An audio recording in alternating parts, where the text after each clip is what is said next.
ये कहानी शुरू होती है और हमें एक कपल को दिखाया जाता है जो कि एक सोफे को अपने अपार्टमेंट के अंदर लेकर जा रहे होते हैं। अब इस कपल में लड़की का नाम सोफी होता है और सोफी अपने काम खुद ही करना पसंद किया करती थी।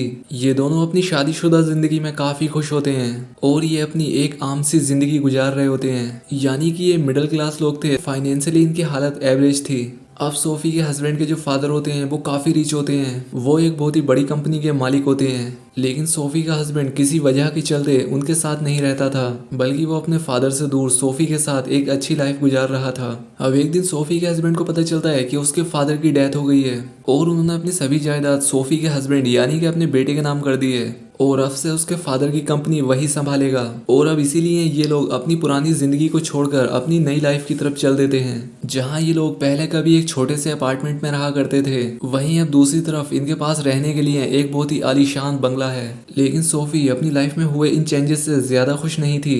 लेकिन अब क्योंकि सोफी को आगे भी अपनी ऐसी ही लाइफ गुजारनी थी और इसलिए ये लोग अपनी इस लाइफ को एक्सेप्ट कर लेते हैं। अब सोफी अपने घर में आने के पहले ही दिन अपने घर में दो काम करने वाले सर्वेंट्स को निकाल देती है, क्योंकि ये लोग पहले अपने सभी काम अपने हाथों से किया करते थे और उन्हें ऐसी जिंदगी जीने की आदत नहीं थी। अब यहाँ पर सोफी का हस्बैंड अगर उसे समझाता है कि देखो तुम्हें ऐसा नहीं करना चाहिए था, तुम्हें उन सर्वेंट्स को नहीं निकालना चाहिए था और तुम्हें अपनी हेल्प के लिए कोई तो चाहिए ही होगा ना। लेकिन सोफी से कहती है कि मुझे इन सब चीजों की आदत नहीं है और हमें अपने काम खुद ही करने चाहिए और हमें अपनी लाइफ अपनी मर्जी से ही जीनी चाहिए। क्योंकि इनकी लाइफ में हुए अचानक चेंजेस की वजह से सोफी के हस्बैंड की लाइफ पर भी काफी असर पड़ा था, क्योंकि अब इतनी बड़ी कंपनी उसे ही संभालनी थी और कंपनी की सभी जिम्मेदारियां भी उस पर आ गई थी और अब इसीलिए वो काफी टेंशन में रहने लगा था। और अब सोफी भी अपने घर के काम को अकेले मैनेज नहीं कर पा रही थी। अब सोफी का हस्बैंड कंपनी में अपने दोस्त को ये सभी बातें बताता है, जिस पर उसका दोस्त कहता है कि इन सभी परेशानी का मेरे पास एक हल है। अब क्योंकि दरअसल इनकी कंपनी में एक साइंटिस्ट भी होता है और उस साइंटिस्ट के फादर भी इसी कंपनी में काम किया करते थे और उस साइंटिस्ट ने हाल ही में कुछ ऐसे रोबोट्स बनाए थे जो कि दिखने में बिल्कुल इंसान के जैसे थे। उन्हें देखकर कोई भी पहचान नहीं सकता था कि ये रोबोट्स हैं या फिर इंसान, और ये सभी रोबोट्स वो हर काम कर सकते थे जो कि इंसान कर सकते हैं। अब क्योंकि सोफी के हस्बैंड को कोई ऐसा चाहिए था जो कि सारे काम करे और इसीलिए वो अगले दिन सोफी को भी अपनी कंपनी में लेकर आता है और वो उससे कहता है कि तुम इन रोबोट्स में से कोई एक रोबोट चूज कर लो। उन रोबोट्स को देखकर सोफी भी काफी हैरत में पड़ जाती है, क्योंकि वो बिल्कुल इंसान के जैसे ही दिख रहे थे। अब आखिर में ये एक रोबोट को अपने पास रखने का फैसला ले लेते हैं और इस रोबोट का नाम हेनरी होता है। अब इसके बाद वो साइंटिस्ट जिसने इन रोबोट्स को बनाया था वो सोफी और उसके हस्बैंड को यकीन दिलाता है कि ये रोबोट बिल्कुल भी खतरनाक नहीं है और ना ही आपको कोई नुकसान पहुंचा सकते हैं, बल्कि ये तुम्हारे लिए काफी अच्छे और उपयोगी साबित होंगे। और इस बात को साबित करने के लिए वो सोफी के हस्बैंड का जूता उसे चाटने के लिए कहता है और इसका मतलब ये था कि वो इंसान की सभी अच्छी और बुरी बातें मानेंगे। अब इसके बाद ये काफी खुश हो जाते हैं और हेनरी को अपने घर ले आते हैं। अब यहाँ पर देखते हैं कि हेनरी काम में काफी अच्छा होता है, वो सभी काम अच्छे से कर रहा था और इससे उन लोगों की काफी हेल्प हो जाती थी। और जब सोफी का हस्बैंड उस रोबोट से बात करता तब वो उसकी बातों का काफी अच्छे से जवाब दिया करता था और इसीलिए वो सोफी के हस्बैंड को काफी पसंद आ गया था, क्योंकि हेनरी उसके लिए किसी फ्रेंड से कम नहीं था। और अब सोफी का हस्बैंड अपने दिल की सारी बातें हेनरी से ही शेयर किया करता था। अब सोफी को हेनरी पहले काफी अजीब लगा करता था, लेकिन फिर टाइम गुजरता गया और वो उसे भी अच्छा लगने लगा। वो हेनरी के साथ अपना टाइम गुजारती, उसके साथ अपनी फेवरेट बुक्स पढ़ती और उसके साथ ढेर सारी बातें किया करती थी।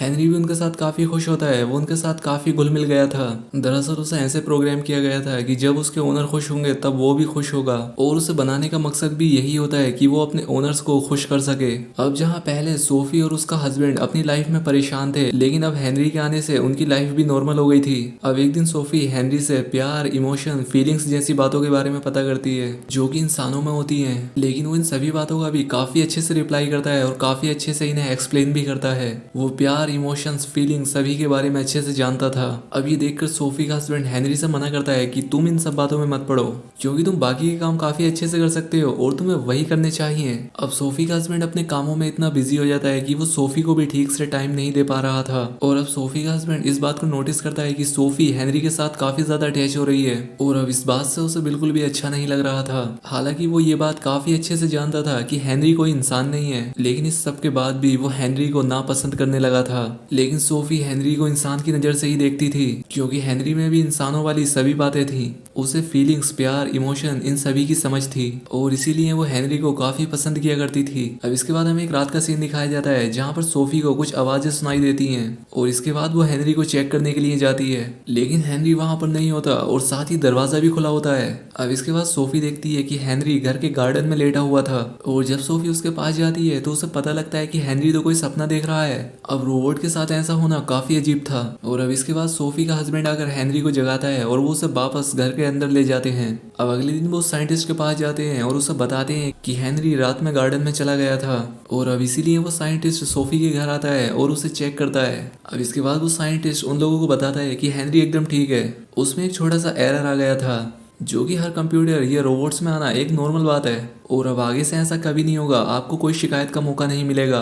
अब यहाँ पर सोफी उस साइंटिस्ट को ये बात बताती है कि मैंने हेनरी को ड्रीम देखते हुए देखा है। अब यहाँ पर वो साइंटिस्ट इनसे कहता है कि हेनरी तुम्हारे साथ काफी दिनों से रह रहा है और इसीलिए उसने तुम्हारे बारे में कुछ सोचा होगा और इसीलिए उसमें कुछ फीलिंग्स या कुछ इमोशन आ गए होंगे। अब क्योंकि इसमें आपकी गलती है, क्योंकि आपने हेनरी को इंसानों जैसे ट्रीट किया, इसलिए वो खुद को इंसान ही समझ रहा है। अब ये सुनकर सोफी का हस्बैंड उस पर गुस्सा करता है। वो कहता है कि ये सब तुम्हारी वजह से हुआ है और इस सब की जिम्मेदार तुम हो। अब यहाँ पर वो साइंटिस्ट सोफी के हस्बैंड को समझाता है कि देखो, तुम उसे एक मशीन की तरह ट्रीट करो, वो एक रोबोट है, उसे इंसानों वाली फीलिंग्स मत दो। खैर सोफी का हस्बैंड ये बात सोफी को बताता है, लेकिन सोफी हेनरी को एक रोबोट मानने के लिए तैयार ही नहीं थी और अब इस बात के चलते ही इन दोनों हस्बैंड वाइफ में झगड़ा हो जाता है और अब इसीलिए सोफी का हस्बैंड हेनरी को समझाता है कि तुम मेरी वाइफ से दूर रहना और ना ही तुम उसके साथ समय बिताओगे और ना ही उसके साथ बुक्स पढ़ोगे। अब ये बात सुनकर हेनरी सोफी के हस्बैंड से कहता है कि क्या मुझसे कोई गलती हो गई है, लेकिन यहाँ पर सोफी का हस्बैंड उससे कहता है कि जितना मैंने तुमसे कहा है बस तुम उस बात को मानो और कोई क्वेश्चन मत करो। अब अगले दिन जब हेनरी सोफी को ये बात बताता है तब सोफी काफी नाराज हो जाती है और वो घर छोड़कर चली जाती है। अब इसके बाद हेनरी, जो कि काफी अक्लमंद होता है, वो सोफी के हस्बैंड को समझाता है कि तुम्हारी लाइफ में जो भी प्रॉब्लम्स हैं वो मेरी वजह से नहीं है और दरअसल हकीकत भी यही होती है। अब क्योंकि हेनरी हर काम में इतना अच्छा होता है कि वो सोफी के हस्बैंड को भी अच्छा लगने लगा था और उसका हस्बैंड भी उसकी तरफ अट्रैक्ट हो गया था। और अब एक दिन जब सोफी घर पर नहीं होती तब सोफी का हस्बैंड हेनरी के साथ काफी अजीब चीजें करता है और इस बात के लिए हेनरी को काफी बुरा लगता है, लेकिन फिर भी वो ये बात सोफी को नहीं बताता बल्कि इस बात को छिपा लेता है। अब एक दिन सोफी का हस्बैंड उसे कॉल करता है और उससे माफी मांगता है। वो उससे कहता है कि तुम जल्दी से घर वापस आ जाओ, लेकिन अब क्योंकि सोफी को तो हेनरी पसंद आ गया था। अब एक दिन जब सोफी और हेनरी घर पर अकेले होते हैं तब हेनरी सोफी से कह देता है कि मैं तुमसे प्यार करता हूँ, क्योंकि अब उसके अंदर भी इंसानों वाली फीलिंग्स आ चुकी थी। अब ये बात सुनकर सोफी काफी हैरान हो जाती है और वो काफी डर जाती है क्योंकि अब वो पूरी तरह से इंसानों की तरह ही बिहेव करने लगा था। अब सोफी इस बात से इतना डर जाती है कि वो हेनरी से कहती है कि तुम उसी जगह पर वापस चले जाओ जहाँ से तुम आए हो। अब ये बात सोफी अपने हस्बैंड को भी बताती है कि हेनरी ने मुझसे कहा है कि वो मुझसे प्यार करता है। अब ये बात सुनकर सोफी के हस्बैंड को काफी गुस्सा आता है। वो हेनरी को नींद से जगाकर उसे जोर से थप्पड़ मारता है और इसके बाद वो हेनरी की पावर को ऑफ कर देता है। इसके बाद वो उसी साइंटिस्ट को कॉल करता है और उससे कहता है कि तुम अपने इस बकवास रोबोट को वापस ले जाओ, हमें इसकी कोई जरूरत नहीं है क्योंकि इसने हमारी जिंदगी बर्बाद कर दी है। लेकिन अब क्योंकि हेनरी पूरी तरह से बदल चुका था और उसे ये बात भी पता लग गई थी कि ये लोग जल्द ही उसे डिस्ट्रॉय करने वाले हैं और इसीलिए वो सोफी से काफी रिक्वेस्ट करता है कि तुम मुझे यहाँ से जाने मत दो, मुझे यहाँ रहना काफी पसंद है, तुम मुझे डिस्ट्रॉय होने मत दो। वो कहता है कि मैं अपनी गलती मानता हूँ कि मैंने गलती की है, मैंने तुमसे गलत बात बोली और मुझे इसके लिए काफी अफसोस है। अब वो यहाँ पर सोफी को उसके हस्बैंड के बारे में भी बता देता है कि तुम्हारे हस्बैंड ने मेरे साथ क्या किया है। अब ये बात सुनकर सोफी को काफी बुरा लगता है। अब इसके बाद ये दोनों हस्बैंड वाइफ एक साथ मिलकर इस बात को एक्सेप्ट करते हैं कि वो दोनों ही हेनरी की तरफ अट्रैक्ट हो गए थे और अब इस बात के लिए इन दोनों को काफी पछतावा भी है। लेकिन अब हम दोनों जल्द ही इस रोबोट से अपना पीछे छुड़ा लेंगे और इसके बाद हम फिर से अपनी एक अच्छी और एक नॉर्मल जिंदगी गुजारेंगे। अब इसके बाद वो साइंटिस्ट हेनरी को लेने के लिए आ जाता है, लेकिन अब हेनरी कमांड्स को उस तरह से फॉलो नहीं कर रहा था जैसे वो पहले किया करता था और वो साइंटिस्ट को ही बुरा भला कहने लगता है कि ये एक झूठा इंसान है। और यहाँ पर एक बहुत ही बड़े राज का खुलासा होता है। अब क्योंकि जो रोबोट्स इस साइंटिस्ट ने हमें दिखाए थे वो कहीं से भी रोबोट्स नहीं लग रहे थे और हेनरी भी कोई रोबोट नहीं लगता था, वो एक इंसान ही लगता था क्योंकि वो सच में एक इंसान ही था और ये सब प्लान उस साइंटिस्ट का ही था और ये सारी चीजें उस साइंटिस्ट के फादर ने शुरू की थी।